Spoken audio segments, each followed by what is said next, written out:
Now, when we did this webinar, we also had some people that were asking about the holiday sale and how we run that. So I want to make sure that I touch on that really quick. So I'm actually just going to go into Canva. So a couple tips for your holiday sale while I pull this up is, number one, you want to make sure that your holiday sale is done before Black Friday.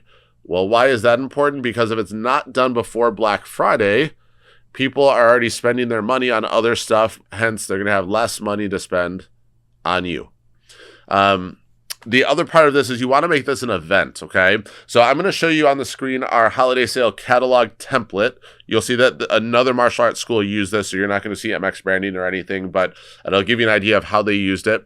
You want to make sure you have catalogs printed ahead of time to get people hyped up for the sale, and so they know exactly what is on sale and exactly what they can get and why they should be there. A couple things that I recommend is when you are doing discounts for your sale, number one, you have to know what your profit margins are on everything, because you cannot discount past your profit margins. Otherwise, you're losing money on every single thing that you sell at your holiday sale.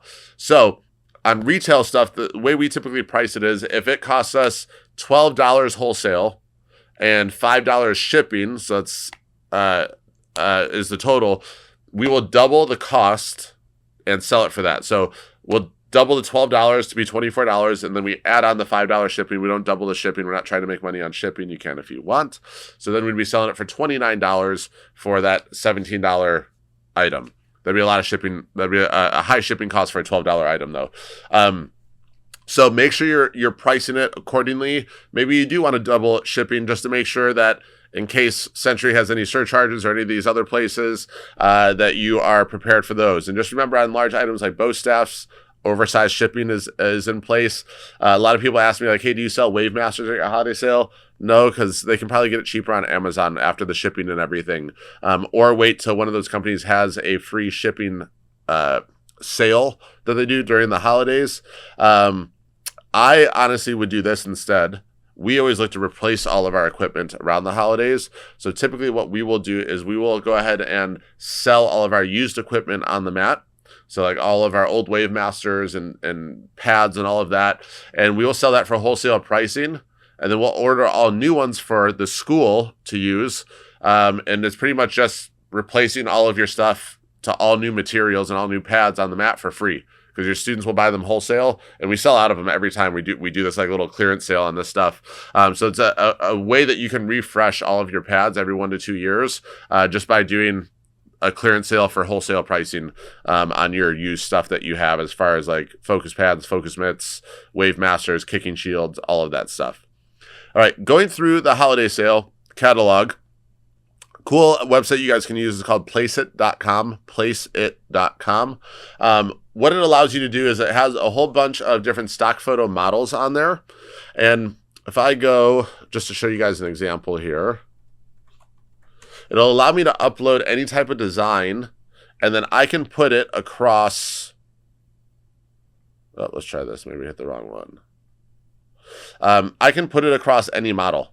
So notice all these models, it says upload your image here. You could search like Christmas family, and then it's going to give me a whole bunch of different options.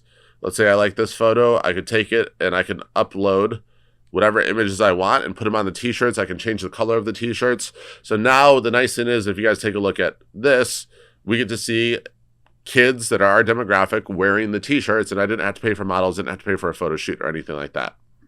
When you're discounting, I would also make sure that the discount is consistent across all of your merchandise. So typically what we do, which don't use this example on the screen because, again, this is a different school that did this, but what we do is we'll do like 15% off for everyone, and then 20 or 25% off if you are in our upgrade program.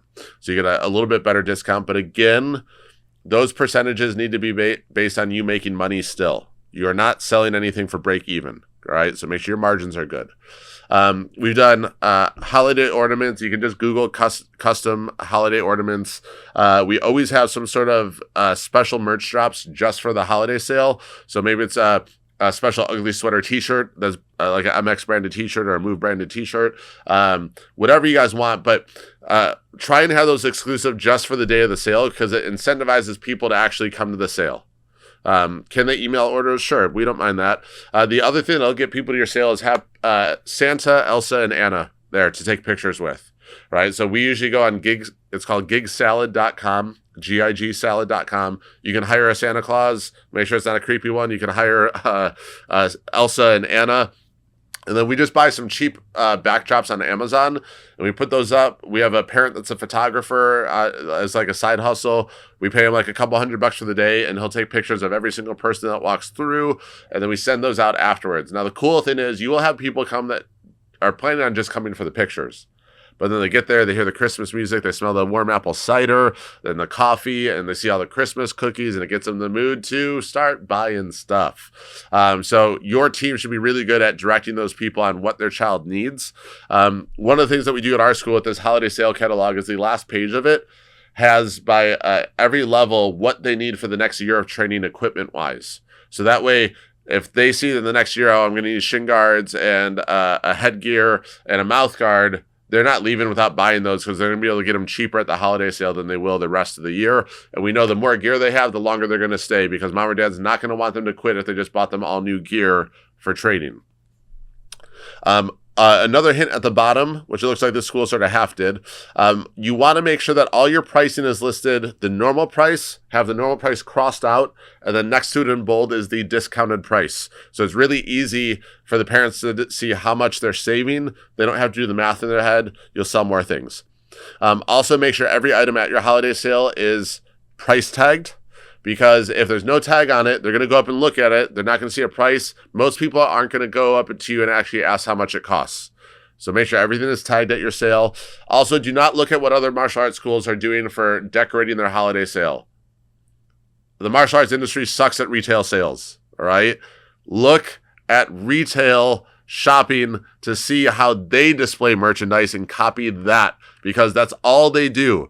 They have entire teams that just plan out how to display these things called visual merchandisers. My wife used to be one for Kate Spade. That's how I know about this. Her whole job was making sure that everything was displayed and decorated the right way to be able to sell the most amount of items. So there's actually research and best practices that go along with this. So why would you look at the martial arts industry to see how you set up your retail display? It's crazy for me. It's like looking at McDonald's to see how to run a fine dining restaurant. It doesn't make sense. There's no fine dining at McDonald's. All right. Weapons and sparring gear. If you sell any of these things, I always recommend having two levels. You have a basic level, which is like the minimum they need. So for example, maybe it's some crappy foam dip sparring gear, right? And then you have a premium level, which is a more expensive, higher quality version of the same item. You want to because you're going to have a lot of parents that always want to buy the best for their kids. I'm one of those parents. I always want my kids to have the best made item because I know it's going to last longer, right? So I'm willing to invest in that. Same thing at your school. You have parents that want to invest in the higher tiered item. A lot of them might be on your upgrade program already because they want the best for their kids. So if you only give them one option, you are losing out on a way to increase your sales and increase your revenue and your margins by offering a higher tiered item. So do that for all your weapons. Have a basic and a premium. Okay, maybe it's just a wooden bow staff, and then you have like the one with the chrome tape on it and the flashlights on the end and the Swiss Army knife attached and all of that stuff, right? And this is pretty much just a good example of how you would structure this design-wise. Then this page over here shows all of the service items. Now, here's the thing that I don't want you to do. Do not offer a ton of cash outs at your holiday sale because you are going to kill your monthly billing as a result. Do not do that. Limit the number of pay in fulls you're going to sell. We sell 2, and that's it at our holiday sale. And it's usually the same 2 people every single year that do a pay in full again. The reason we do that is I like monthly recurring revenue. It creates predictability in the business, and it allows me to budget and have a good idea, or at least an estimate, of how much money I'm going to have to be able to use within my budget next month. If you guys are doing pay in fulls all the time, you don't have any predictability in your business. The other downside of a pay in full is if you ever want to exit and sell your martial arts school, they pay out multiples based on EBITDA, which is earning before interest, taxes, all that stuff, right? That multiple is going to be 0 on a pay in full. They want to pay a multiple on monthly recurring revenue. Why? Because it's predictable. Okay, they know there's more of it coming in. So when you sell, if you want to get the most amount of money for your business when you sell, you want the highest amount of recurring revenue and monthly billing. Okay, super important.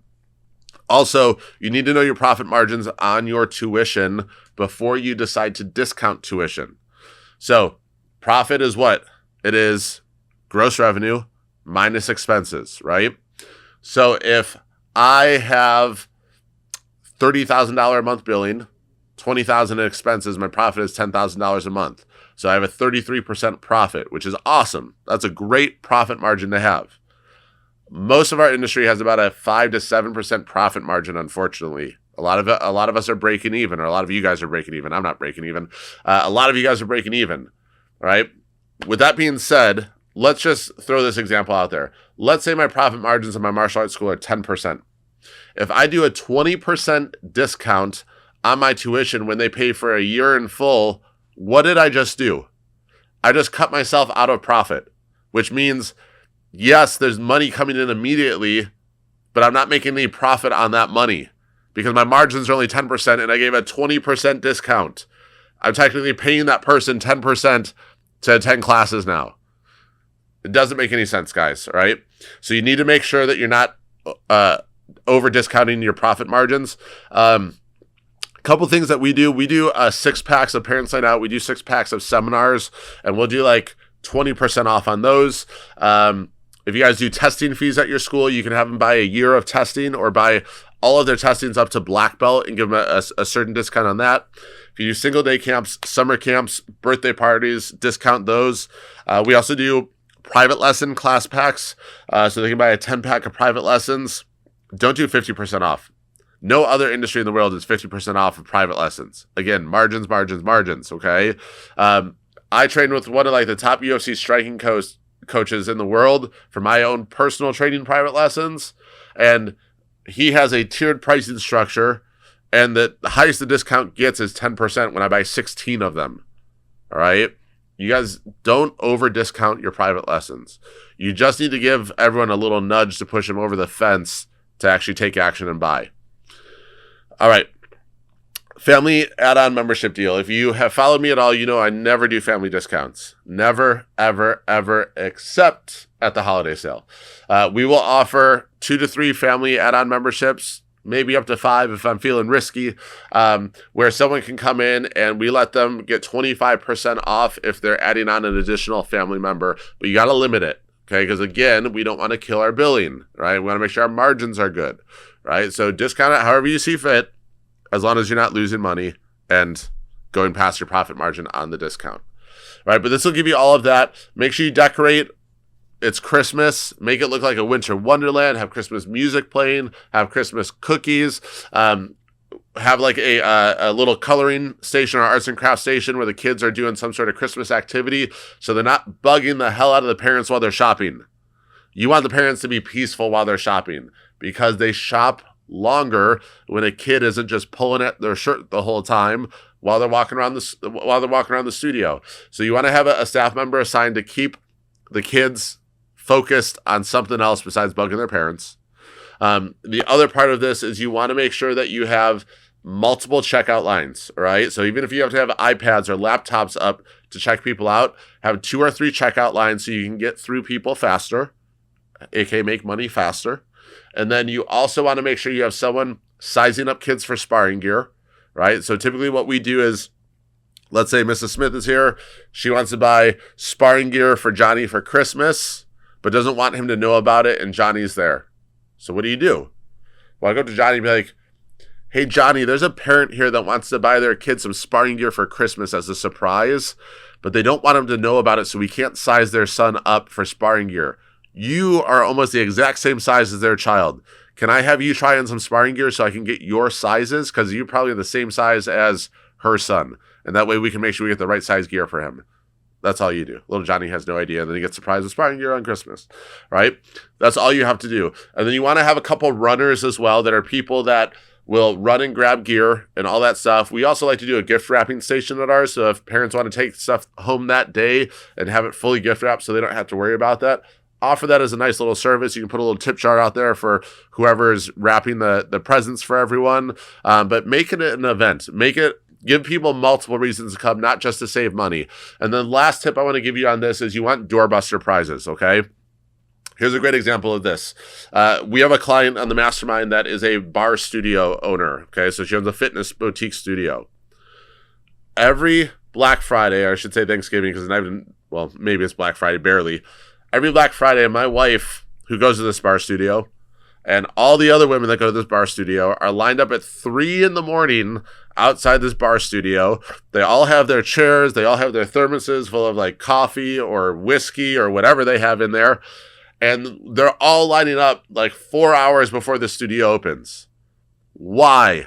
Because Nina, who owns the studio, does a great job of advertising her Doorbuster Prizes. So if you're one of the first 5 people in, you get a t-shirt, you get leggings, you get a sticky socks that they wear in bar, whatever she's giving away.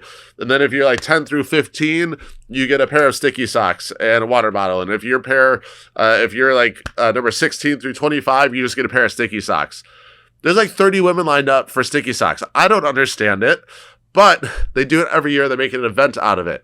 When you guys start doing Doorbuster Prizes, you will have a line out the door. It doesn't need to be like a breaking the bank, but it needs to be something valuable enough that people will want it, okay? Do not just say like free Doorbuster Prizes. What does that mean? There's no value attached to it. Tell them exactly what they get, so that way they're incentivized to show up early. Also, it's really good for social media and get more people in there. If I look out at 9 a.m. and I see a line of people out, I'm taking a picture of that and I'm texting it out to the entire student base to be like, holy cow, people are ready to break the doors open to get these deals. And now every single mom and dad is getting that text message, seeing a line of all the other moms and dads getting ready to get all the cool savings and pictures and all that stuff for your holiday sale. It will definitely help to get people there and get them there early as well. All right, guys, I hope we helped give a lot of value for your holidays. If you guys have any questions, just let our team know. We'll be happy to help. Have a kick-ass holiday season, and we wish you guys well with both of these campaigns.